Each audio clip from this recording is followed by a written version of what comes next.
How we get here? How we get here? How we get here? Hey, how we get here? How I got here. Well, I literally got here on a plane from Nigeria when I was a year and a half, coming from a sea of black to a sea of not. You see, the idea of conforming was already ingrained. I was already out here teaching my parents to conform for the sake of survival. And all that time we were told we could live the American dream. I soon realized America is a whole catfish. You see, I'm used to being the only in spaces, and because of it, I have to tolerate the utmost nonsense. At 5, a kid compared me to burnt pizza. At 13, a kid saw my braid fall out and told the whole class I had cancer. At 15, my speech teacher casted me as the angry black girl who had to teach a white girl to be black. And every day, I have to hold back my tears and swallow my pain to make others feel comfortable. Those who will never know my pain. I say this because it took up until now for me to finally start seeking self-love. And I'm still trying to figure out my role in this conversation. But one thing I do know, I felt what happened this summer. The same way I felt when Trayvon Martin was killed and his killer got set free. I woke up to the fact that people see my face and think murder. I woke up to the fact that people who look like me don't even find me attractive. I woke up to the fact that only a therapist can break down my trauma, and I can't even find one that looks like me. My doctors don't look like me, despite us being the foundation of the medicine we know today. There has to be a disconnect here. We need to figure out where we go from here, but it's gonna take a lot of listening. So my question to you is, are you ready to hear us? Are you ready to finally find out how we got here? It was December 4th of 2020. Dr. Susan Moore, a physician of 14 years based in Indiana, made a video addressing healthcare injustices for Black Americans amidst the COVID-19 pandemic. Clad in a hospital gown and bedridden with the virus, she took to social media to voice her experience. It was important to her that she openly detailed the neglect and mistreatment she was facing as a Black woman. All the while, her medical team did not believe that she was in intense agony and wanted to send her home. 2 weeks after her impassioned plea for change in the medical system, she lost her fight against COVID-19. She was 52 years young. What does this say about the medical system in our country when it callously dismisses even a veteran doctor's pain? The history of Black people may sound like some fictional horror story, but it's American history. Black people have been subjected to countless invasive procedures, injections, probing, and surgeries with little or oftentimes no anesthesia. Today, when we browse the pharmacy aisles or pick up our medications, we probably don't think about how the wide use of these medicines literally came at the expense of Black bodies. Bodies that, to some doctors, were thought to be disposable because of course Black people can easily withstand excruciating pain, right? Due to this fallacy, Black women have a 3 times higher childbirth mortality rate than white mothers. This is unacceptable. The United States healthcare system is continuously failing Black mothers. Why is it that to this day, when we hear Black people cry out in pain, they are still denied recourse? This injustice is systemic. Now you may be thinking, how can this be happening today? It's the 21st century. Slavery is a thing of the past. We live in a post-racial society now, right? Yeah, no. In case you missed when I said this is systemic, I meant these inequalities are so common that we see it as normal. Currently, Black people are still facing harm and discrimination at the hands of healthcare providers. We can even take it back to just 60 years ago, which is younger than some of your grandparents, when 600 Black men were unknowingly injected with a serious bacterial infection called syphilis, in order to track the effects of it in the body untreated. The worst part about it is that the United States Public Health Service and the Center for Disease Control and Prevention, yes, the CDC, conducted the study. Oh, but what made them stop, you ask? Imagine if that was COVID-19. Imagine being unknowingly injected with an incurable virus from the doctors you are supposed to trust with your life. It took until 1972, 40 whole years after the inception of the Tuskegee experiment, for it to be exposed. And it makes you wonder, how many other government-led atrocities remain hidden from our history? Black people have always been at the front line of change. Yet the efforts of countless people still go unrecognized. Oh, but Black people are just supposed to get over everything and move on, right? Only to still see money and power consistently prioritized over Black lives. We need everyone on the front line to ensure Black lives and Black bodies don't suffer for the betterment of our privileged society. And it starts with you. Hey, Amaka. I'm doing good. We living, we loving, we laughing, and learning. Okay? Learning. So let's dive in. Do you think healthcare is equal? No, it's not. Healthcare is not equal. No, I really don't. And the reason I say that is because you look at what's going on with women, Black African American women in the healthcare situation. They're the least likely to get pain meds when they need it. They're not getting the same level of care that other people are getting. I could go on and on and on, but when we go into the hospital, we have to almost threaten to sue to get pain meds in the ER. So I don't, from that alone, I'd say no. Can you give me an example? Healthcare, there's like so many layers to it. There's so many reasons why healthcare isn't equal, but just like from what we saw during the pandemic, just the fact that healthcare is tied, and like health insurance specifically is tied to people's jobs. And once a bunch of people lost their jobs during the pandemic, they just didn't have access to any healthcare. They couldn't make any appointments. Once we had access to vaccines, they couldn't make an appointment to get a vaccine with their PCP. It's like all of these layers structurally are reasons why healthcare isn't equal, let alone then on a person-to-person basis. The fact that a lot of doctors are white men, and then do not understand the experiences and the people that they're treating. That also just adds to it, the reasons why healthcare is unequal. Is it a privilege to trust your nurse? Absolutely. I've seen this time and time again. In order to trust someone, a lot of times, not always, and it helps if you can identify with them. If you see representation. If you don't see representation, a lot of times you don't feel comfortable because you don't know that they understand your whole truth entirely. You know what I'm saying? Mm-hmm. So for myself, even as a nurse myself, sometimes I don't even trust my providers because I don't feel like they really hear me. You know what I'm saying? And they don't know my profession all the time, just sometimes intentional. But I've seen it time and time again in the hospital system, in the clinics, where patients have a distrust with their providers, whether that be their physician assistant, nurse practitioner, nurse. It's a privilege to be able to identify with someone who looks like you, who can understand you, and who can fully hear you without making assumptions about what you may need without fully inquiring what that is. So yes, it absolutely is a privilege. Despite being a med student, can you talk about a time when your pain wasn't believed? Just this past year, I got into a car accident. And thankfully, for the most part, I was okay. I just had a lot of pain in different parts of my body. And so, I'm a medical student. So I was like, let me just set up my appointment with my PCP, get all of my things checked out. And I kind of had a sense of what I needed as well. So I was like, just going to ask for it kind of directly. And in that meeting with my PCP, first of all, it was like 7 minutes long. I didn't really get to explain what happened and how it's affecting my daily life. And then I came out of it feeling like nothing was different. I didn't get any medications. There was no plan moving forward to make sure that my pain was being addressed. And so, of course, I had to end up making several follow-up appointments because I was like, I still think I need physical therapy. I still think I need all of these things.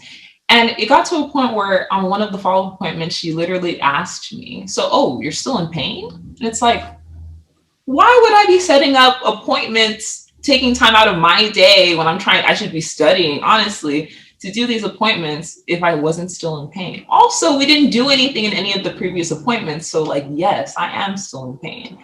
And I was just really disappointed in that interaction because I know just historically that like medicine doesn't address a lot of the needs of Black people, and of Black women. Oftentimes our pain goes just like goes on ignored. And so I was really trying to give her the benefit of the doubt, but it's like it took so long before I finally even got like a CT scan of my head or anything like that. So yeah.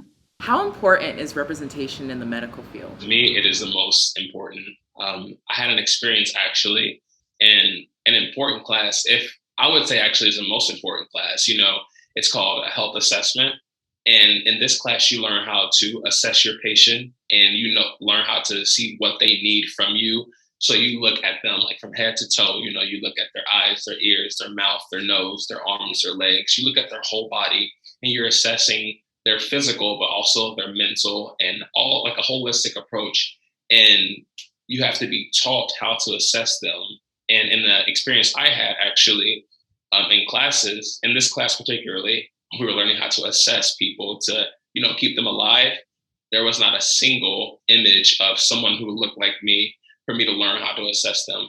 No people of color. There was probably one. None of them were Black or brown. And it just like really stood out to me because I was like, how am I supposed to learn how to treat people of all races and backgrounds when I'm not taught that? So representation is of the utmost importance because without it, you can't fairly treat everyone. Okay, Darian, you just got your master's in nursing. Like, you ready to hit the ground? How you feeling? I'm ready to go change some lives. Yes. Well, I'm curious. Did you think your experience in nursing, like in school, prepared you to address Black patients? I wouldn't say in nursing school it prepared me to address Black patients. I think my Blackness prepared me to help and treat Black patients because I'm able to understand what they need just by talking to them. There were a few experiences. I'll talk about two of them. The first one is that, like I said, in my health assessment class, I wasn't taught how to assess people of color because there was no representation in the PowerPoint slides and the presentations. There were non-people of color only in those descriptions.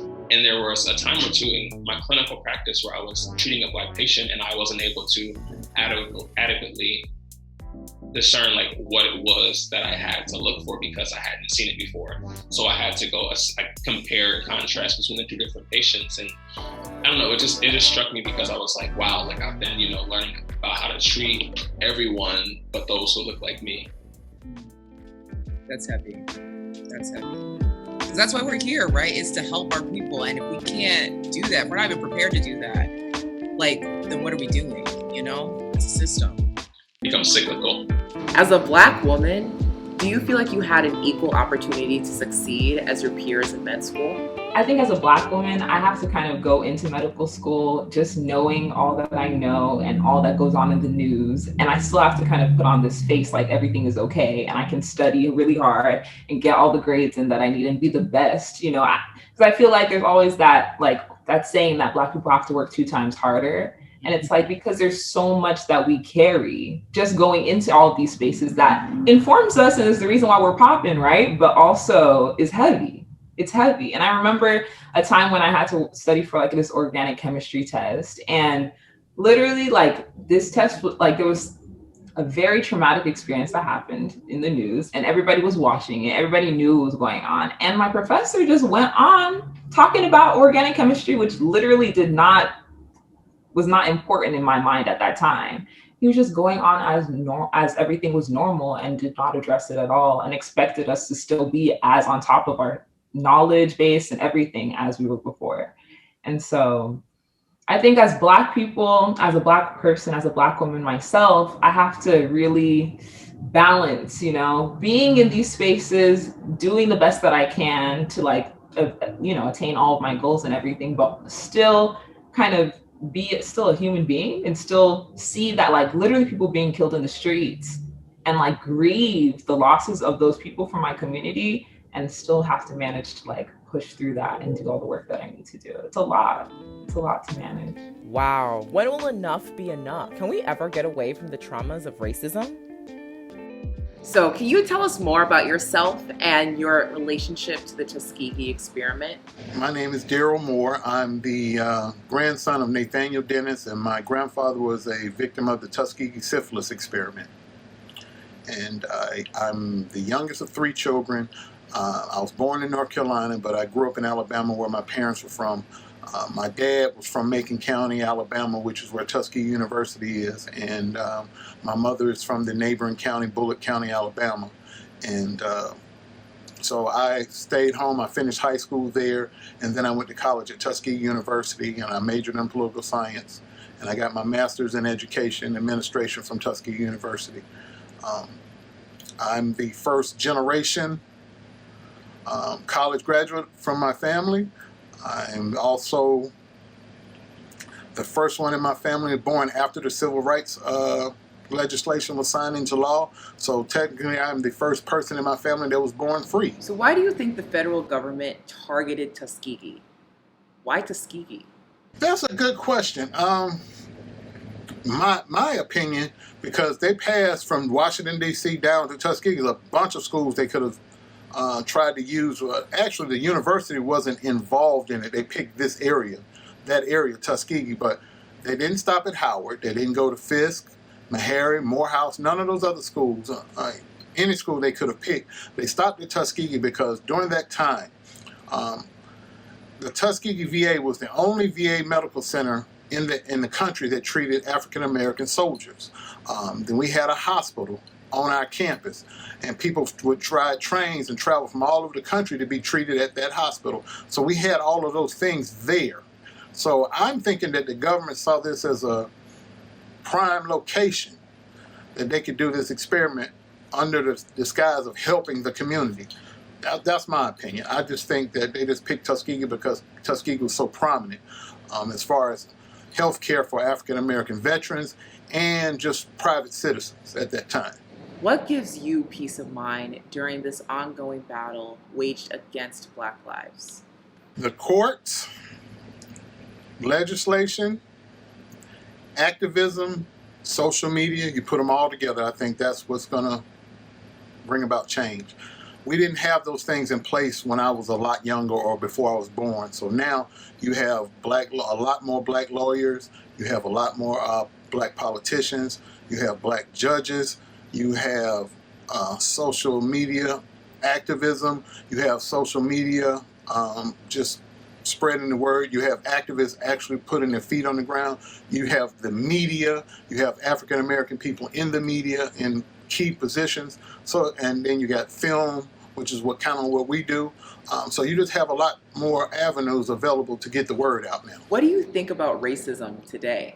Being raised in the South most of my life, I saw overt racism. I saw where people, if they didn't like you, they didn't hide it, they didn't try to mask it. It was what it was. I prefer it that way because that way, if you don't like me, I know before I get to you, so I know how to govern myself accordingly, versus Northern racism, which is more covert. They'll smile in your face and pat you on the back, but they're not really patting you on the back. They're looking for that soft spot to stick the knife in. It's hard to read them. But racism now is it's the people on the side of the road with the signs and making all this noise. They're not the racists that we need to worry about.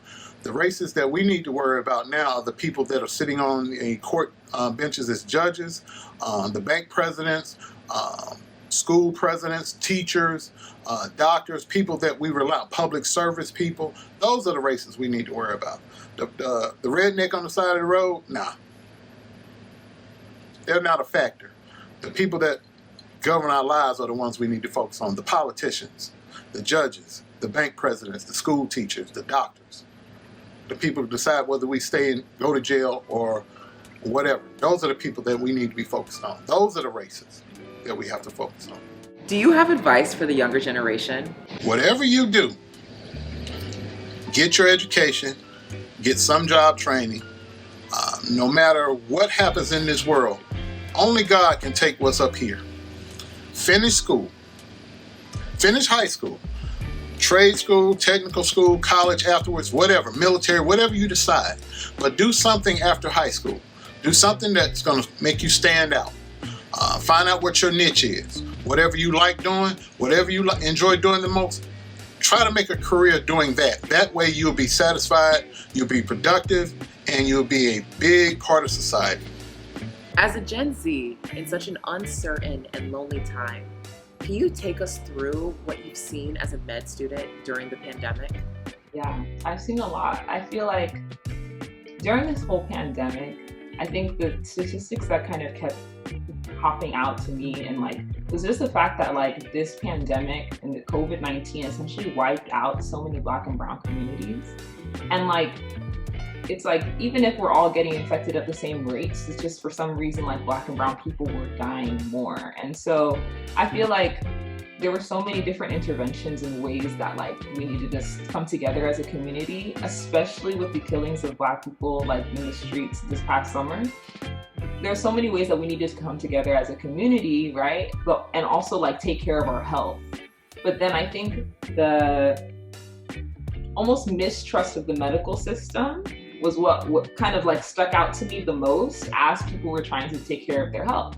For instance, I was in this doctor's appointment, and then my attending doctor, who's kind of like the head doctor, and I were seeing a patient, and it was this like elderly Black man.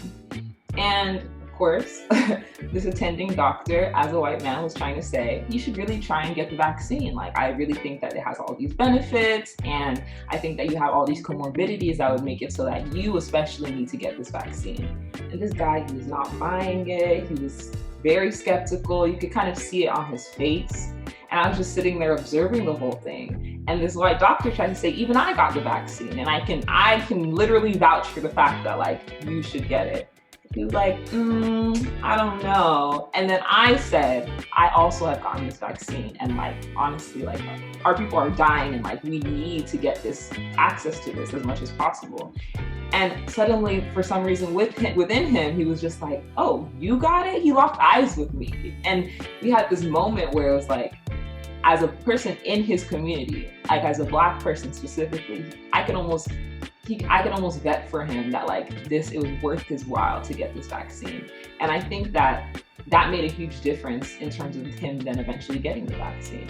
And I think that it makes a lot of sense why there's mistrust in the first place. It's literally grounded in facts, it's grounded in history.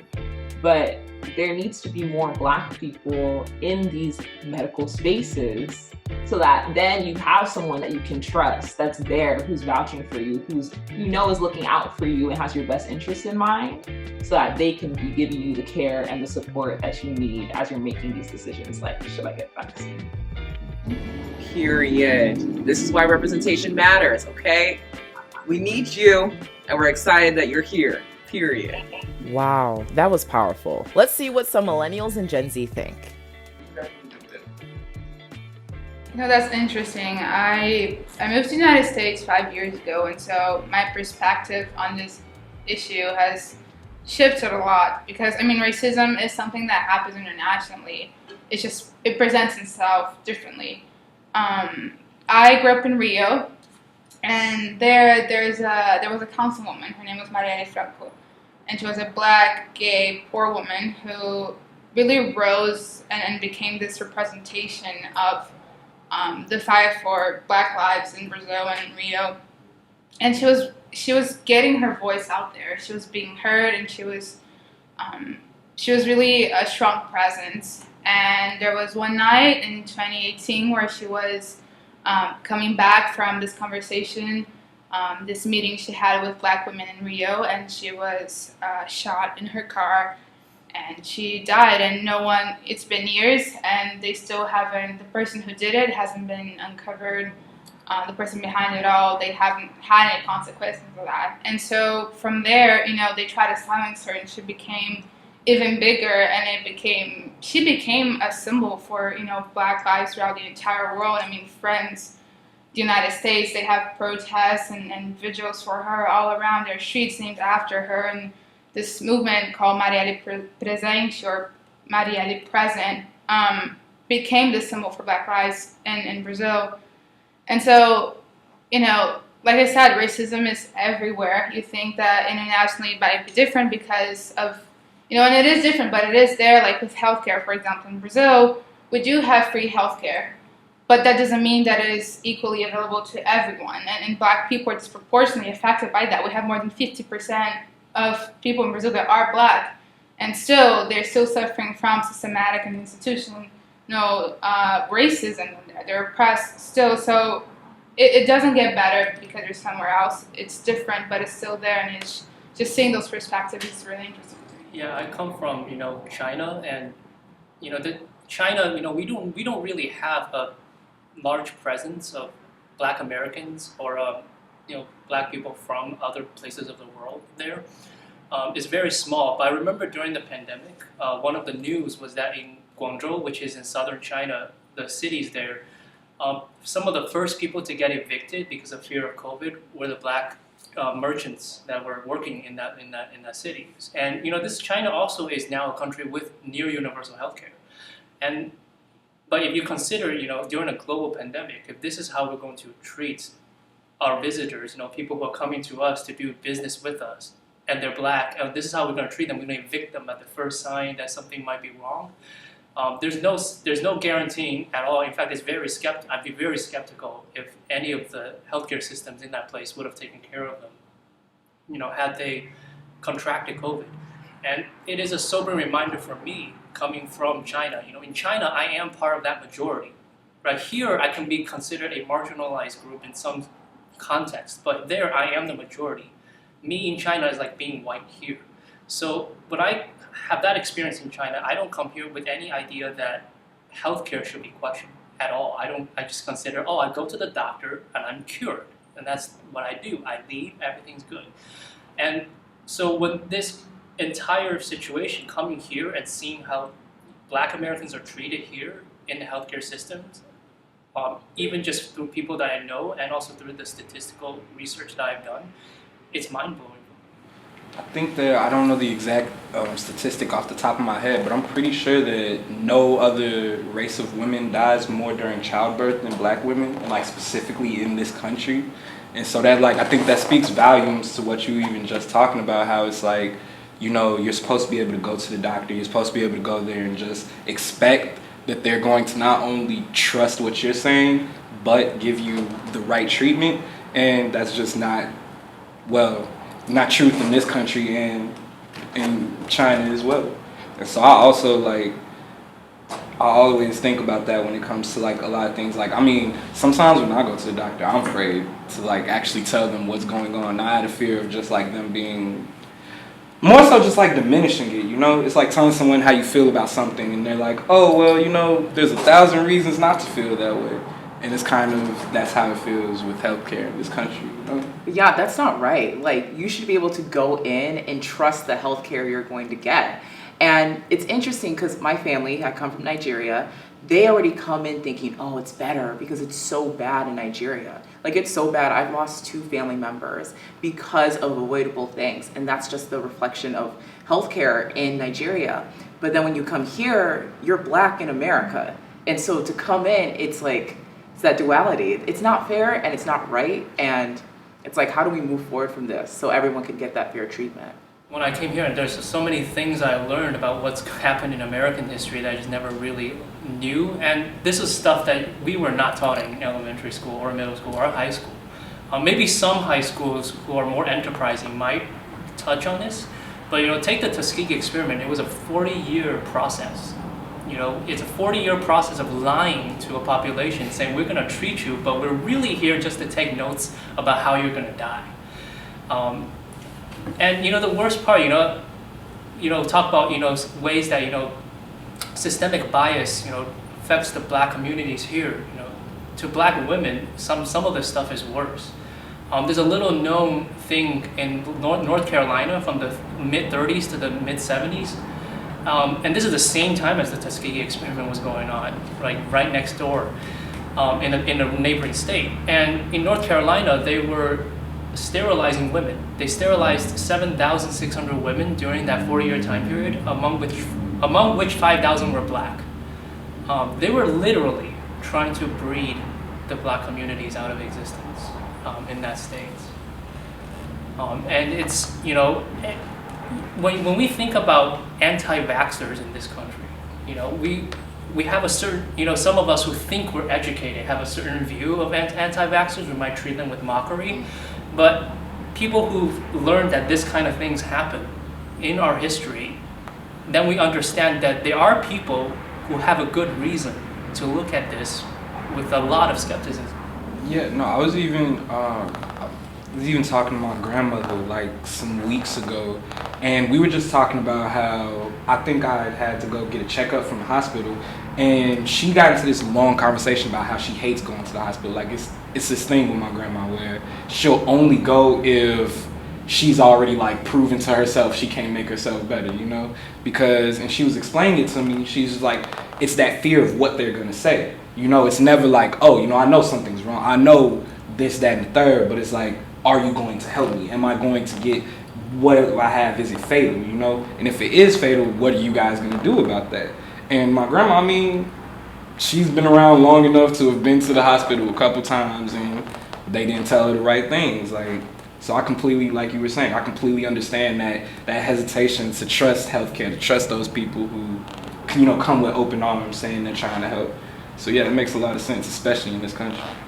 I'm curious if you guys have ever felt this way, but I remember one time I was just having really bad allergies, suffering a lot, and I went to to get help, and I feel doctors, maybe they're overworked or they're going patient to patient. At some point you don't feel necessarily heard. They kind of just see you for 5-10 minutes and they're like, okay, yeah, take this, and you're just sitting there and you're suffering.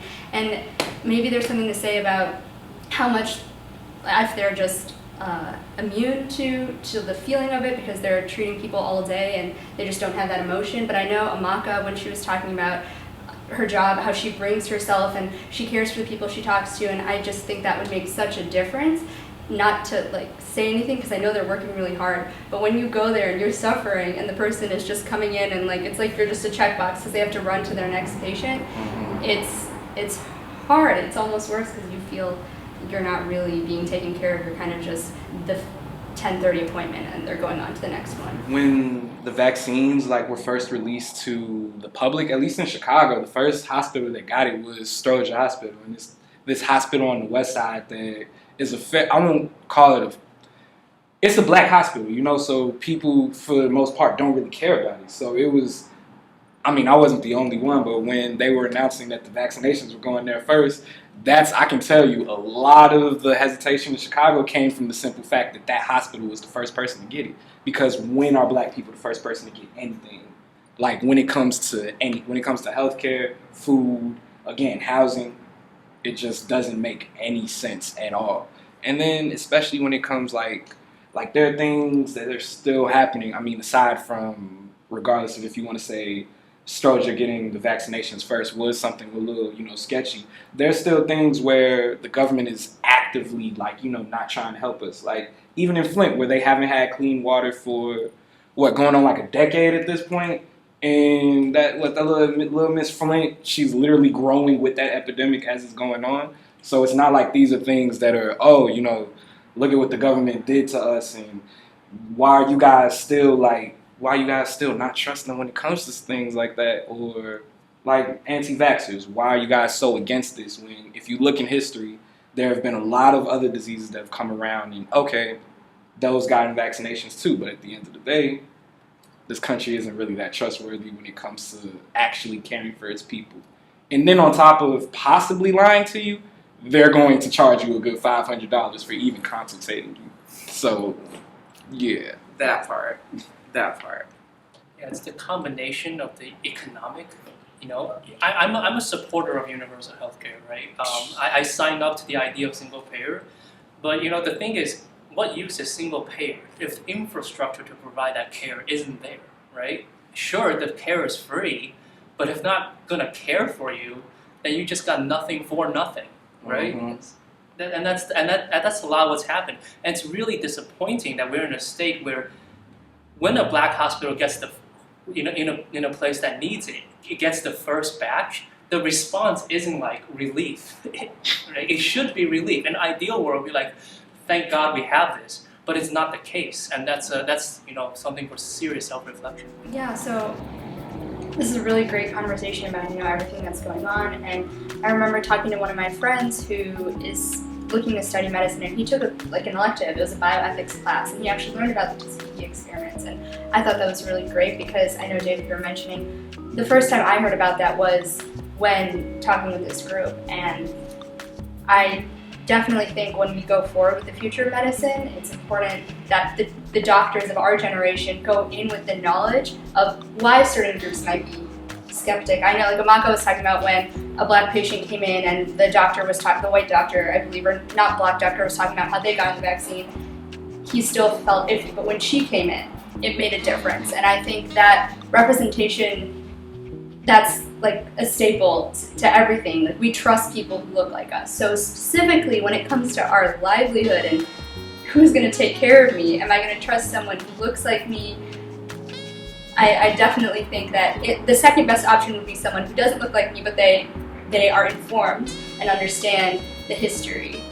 Yeah, I'm really glad we had this conversation. Like, there's so many new things I learned. I didn't recognize that when they were focusing on vaccines in Chicago, they picked that hospital first. I didn't recognize they were experimenting in Nigeria first. And also, like, it's important that doctors are really represented, because how are you going to ensure and trust somebody if they don't look like you? So I'm just really glad we had this conversation, and I want us to continue to have it and inspire others to do that as well.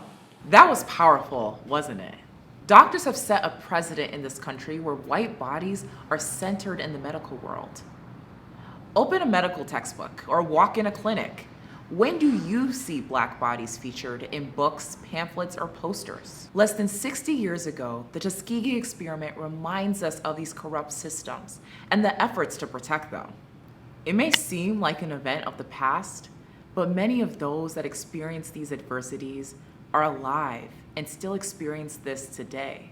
Despite our privileges, we have to open our eyes to the fact that this won't change until we all act. But I think these conversations are a good place to start. While we move forward, we keep empathy close, not forgetting where we came from. We can't be ignorant of this country's past because it informs us on how to change for the future. If we continue to ignore what happened here, we will never understand how we got here, and more importantly, where we go from here. How we got here? How we got here? How we got here? Hey, how we got here? How we got here? Hey, how we got here? How we got here? From the bottom of the slave ships, now we top 10. Say how we got here? Hey.